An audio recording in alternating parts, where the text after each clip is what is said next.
এখন 10টা মেয়ে মিলে একটা মেয়েকেও পিটাচ্ছে।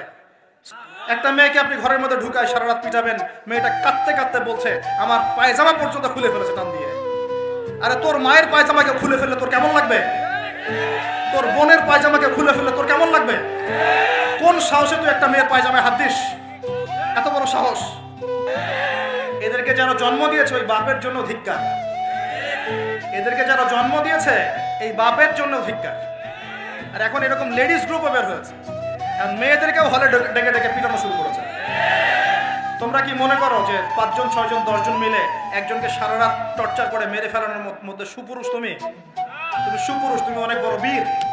সাহস থাকলে তুমি একজন মারামারি করে দেখাও না দেখি। তোমার এত বড় সাহস, তাহলে একজন মারামারি করে দেখাও না। আসো রিংয়ের মধ্যে আসো, রিংয়ের মধ্যে আসো, তারপর দেখি তোমার কত শক্তি আমাদের কত শক্তি। একজন 1-on-1 ব্যাটেলে আসো, খালি হাতে 1-on-1 ব্যাটেলে আসো। 8 জন 10 জন মিলে একটা বুয়েটের ছেলে, একটা মেডিকেলের ছেলে, একটা অমুকের ছেলে, তমুকের ছেলে, বাবা মায়ের স্বপ্ন লালন করা ছেলেগুলোকে ঘরের মধ্যে ঢুকাবা, সারা রাত পিটায় মেরে ফেলবা, এটাকে তোমরা সাফল্য মনে করো, বীরত্ব মনে করো? এই ছেলেগুলোকে জন্ম দিয়েছে যে পিতা মাতায়, এদের জন্য ধিক্কার আমার পক্ষ থেকে। আপনারা এইসব সন্তান জন্ম দিতে গেলেন কেন? খিদির আলাইহিস সালাম বেঁচে থাকলে ছোটবেলায় মেরে ফেলতো এদেরকে। ওই যে খিদির আলাইহিস সালাম ছোটবেলায় একটা বাচ্চাকে মেরে ফেলছিলেন না? মুসা আলাইহিস সালাম বলেছিলেন যে একটা বাচ্চাকে কেন মেরে ফেললেন? তখন খিদির আলাইহিস সালাম বলেছিলেন এই ছেলেটা যদি বড় হয়, বড় হলে অনেক বড় কাফের হবে। আল্লাহ আগে জানিয়ে দিয়েছেন, এই জন্য আগে মেরে দিয়েছে। এই বাচ্চাগুলোকে নিতে গেলেন কেন? কোন রকম লজ্জাবোধও নাই, চক্ষু লজ্জা নাই। এরপর যখন আইন শৃঙ্খলা বাহিনী এদেরকে অ্যারেস্ট করে নিয়ে যায়, বীরের মতো হাসতে হাসতে চলে যায়। ও জানে যে আমার কোনো সমস্যা হবে না, ফাঁক খবর নিয়ে বেরিয়ে চলে আসবে। তোমরা এগুলোকে বীরত্ব মনে করো? তোমরা বীরত্ব মনে করো? সুপুরুষ হয়ে গেছো তোমরা। এতই যদি ক্ষমতা থাকে, সাহস থাকে, তো একজন মারামারি করো না কেন? 1-on-1 ব্যাটেল আসো, তারপর দেখো কে জিতে কে হারে। 10 জন মিলে একজনকে পিটাবা, মনে করছো খুব বড় বীর হয়ে গেছো। এখন 10টা মেয়ে মিলে একটা মেয়েকেও পিটাচ্ছে।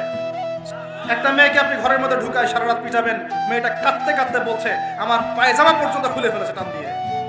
আরে তোর মায়ের পায়জামাকে খুলে ফেললে তোর কেমন লাগবে? তোর বোনের পায়জামাকে খুলে ফেললে তোর কেমন লাগবে? কোন সাহসে তুই একটা মেয়ের পায়জামায় হাত দিস? এত বড় সাহস! আর এদেরকে আমরা তোলা করে মানুষ করি। ছেলেটা ইঞ্জিনিয়ার হবে, ছেলেটা মেডিকেল সায়েন্সে পড়ে বড় একজন ডক্টর হবে, পিটায় মেরে ফেলে দিল তাকে। এত বড় সাহস! আর আমরা কিছুই বলতে পারলাম না, কিছু করলাম না। কি একটা অবস্থা চলছে! এগুলো যখন চলতে থাকবে একটা কওমের মধ্যে, আপনার মনে হয় যে আল্লাহর পক্ষ থেকে রহমত নেমে আসবে? লা ইলাহা ইল্লাল্লাহ বলা একজন মানুষ যদি বেঁচে থাকে, ওই একজন মানুষের সম্মানে আল্লাহ পাক কিয়ামত দিবেন ইনশাআল্লাহ। সে একজন মানুষকে এভাবে নির্মমভাবে পিটিয়ে মেরে ফেলো তোমরা। এখন মানুষকে পেটানো শুরু করেছো। নবী সাল্লাল্লাহু আলাইহি ওয়াসাল্লাম শেষ জামানের হাদিস সম্পর্কে বলেছিলেন যে আমি এক শ্রেণীর মানুষকে দেখি নাই যারা আসবে মানুষকে নির্মমভাবে মারবে, নির্মমভাবে মানুষকে পিটিয়ে মারবে। আর কোরআন খুলে দেখেন, একটা জাতির কথা আল্লাহ পাক বলেছেন। এই জাতির নাম হচ্ছে আদ জাতি। কোন জাতি ভাই? এই আদ জাতিকে আল্লাহ পাক ধ্বংস করেছিলেন ঝড় দিয়ে, ঝড়টা দিয়ে। আল্লাহ পাক এই কওম সম্পর্কে বলেছেন ওয়াইদা বাতাসতুম জাব্বারিন, ওরা শিরক কুফর তো করতোই, কিন্তু এর পাশাপাশি একটা বড় পাপ করত।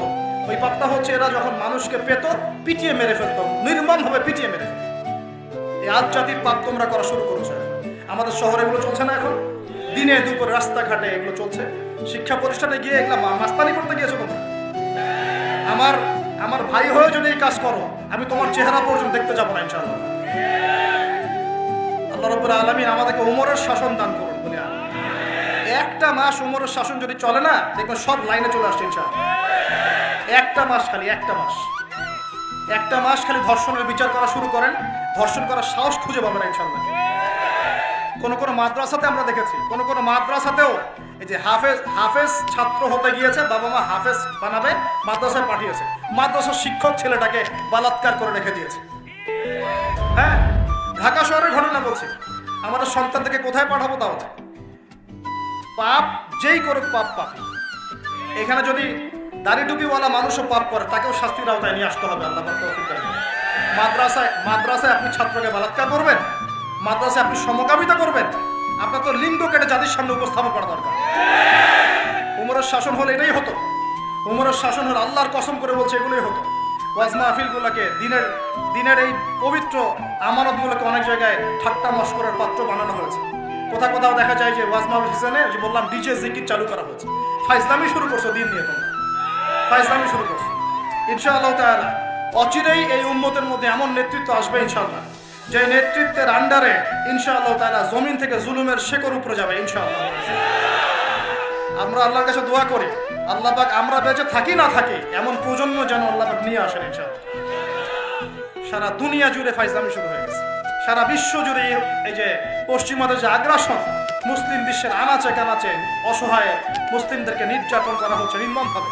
বাচ্চা, একটা বাচ্চা সে জানে না যে শিয়া কি সুন্নি কি, বোম মেরে নষ্ট উড়িয়ে দেওয়া, মাথার খুলি উড়িয়ে দেওয়া।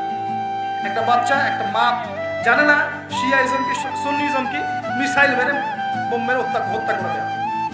ফাইজলামি শুরু সারা বিশ্ব জুড়ে এগুলোই চলতেছে। সারা বিশ্ব জুড়ে মিডিয়ার মধ্য দিয়ে মুসলিমদেরকে আজকে সন্ত্রাসী বানানো হয়েছে। সারা বিশ্বে রক্তও ঝরবে আমাদের, আবার আমাদেরকেও সবাই সন্ত্রাসী বলে বেড়াবে। নাটক শুরু করেছে, নাটক। সারা বিশ্ব জুড়ে সবচেয়ে শান্তিকামী মানুষ কারা? আমরা অন্য কেউ আছে? সারা বিশ্বের মানুষের, নিরীহ মানুষের রক্ত কাদের হাতে লেগে আছে? আমাদের হাতে। আমরা ইরাকে মানুষ হত্যা করেছি, আমরা আফগানিস্তানে মানুষ হত্যা করেছি, আমরা উইঘুরদেরকে হত্যা করেছি, আমরা রোহিঙ্গাদেরকে হত্যা করেছি, আমরা বিগত 12, 14, 15 বছর ধরে সিরিয়াতে বাচ্চাদেরকে হত্যা করেছি, বিগত প্রায় 70 বছর থেকে প্যালেস্টাইনে আমরা মানুষকে হত্যা করেছি। আমরা কি এই যে লেবানন, জর্ডান এই জায়গাগুলোতে মানুষকে আমরা মারছি? তাহলে সারা বিশ্বে আমাদেরকে আজকে সন্ত্রাসী কেন বলা হবে? কি কারণে বলা হবে? আর আমরা কেউ কোনো কথাও বলি না, মন থেকে ঘৃণাও করি না। এই কথাগুলো বলবেন কারা? বলবেন তো আলেম ওলামারা। এখন যদি আমরা এই ওয়াজ মাহফিলের স্টেজগুলোকে সার্কাসের মঞ্চ বানিয়ে ফেলি, এই আমানতের হক কে আদায় করবে? কে আদায় করবে? আল্লাহ পাক আমাদের সবাইকে বোঝার তৌফিক দান করুন। আমরা আশা করি ইনশাআল্লাহু তাআলা আমাদের উপরে যারা আছেন তাদের বোধোদয় হবে ইনশাআল্লাহু তাআলা। আর আল্লাহ পাকের গজব যখন নেমে আসবে কেউ ঠেকাতে পারবে না ইনশাআল্লাহ। আমি বলে দিয়েছি প্রথমেই, সবকিছুর মালিক কে? আল্লাহ। সব ক্ষমতা কার হাতে? আল্লাহ। প্রিয় যুবক ভাইয়েরা, স্পেশালি আগামী দিনে ইসলামের পতাকা হাতে নিয়ে বিশ্বকে চ্যালেঞ্জ করার জন্য এখন থেকে প্রস্তুত হয়ে যান।